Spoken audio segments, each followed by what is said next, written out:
50 children in the U.S. is allergic to peanuts, while 1 in 200 adults have an allergy too. Yeah, peanut allergies have more than tripled over 20 years, and no one really knows why. But there are several breakthroughs happening right here in the Queen City. Dan Wells has more.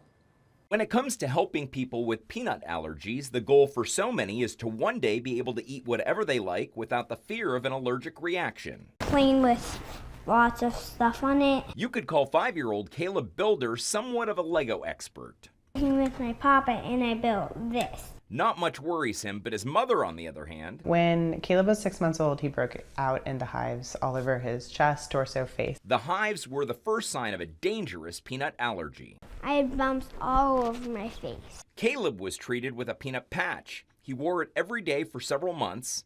They hope in the end it'll help him tolerate a small amount of peanuts without having a reaction. We see in our allergy clinic we have about 10,000 patients a year, and about 60 to 70% of them come to us for food allergy. Meanwhile, at Cincinnati Children's Hospital, they are treating a lot of people for various allergies. 2 years ago, we had one option, which was avoid the food, carry your epinephrine. This remains an option and remains almost like the gold standard, but now we have a lot of other options. And one of them is to first participate in clinical trials that are ongoing, that are looking for other methods of managing food allergies, whether it's desensitization, increasing the level of tolerance, or blocking the allergy antibodies. And thankfully, those trials are producing options. Actually, 2 medications, and I'll call them medications for now, that have been approved by the FDA for the treatment of food allergy, particularly the one is for peanut allergy, which is Palforzia, which is a peanut powder or flour that is very strictly manufactured and measured, that taken over quite a bit of time on a particularly strict protocol of increasing the amounts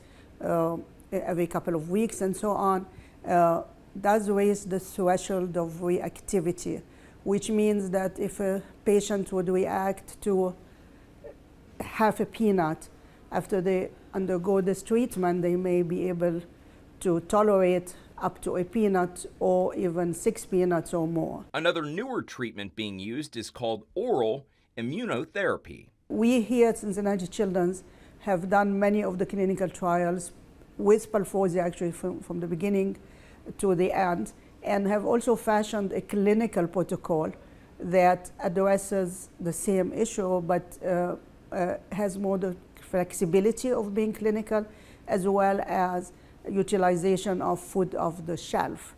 So it's still called oral immunotherapy, and it for short we call it OIT. The kids eat that peanut flour in small increasing amounts to try to retrain their immune system and make them less reactive. Now researchers across the country are working with a toothpaste that could one day help prevent severe allergic reactions by triggering the immune cells in our mouths. Maybe if we take the peanut and then put it in the form of a toothpaste that coats the whole inner side of the mouth, we can take advantage of those immune cells, get the benefit that we want. So I think that toothpaste being a possibility is still way at the beginning of trials.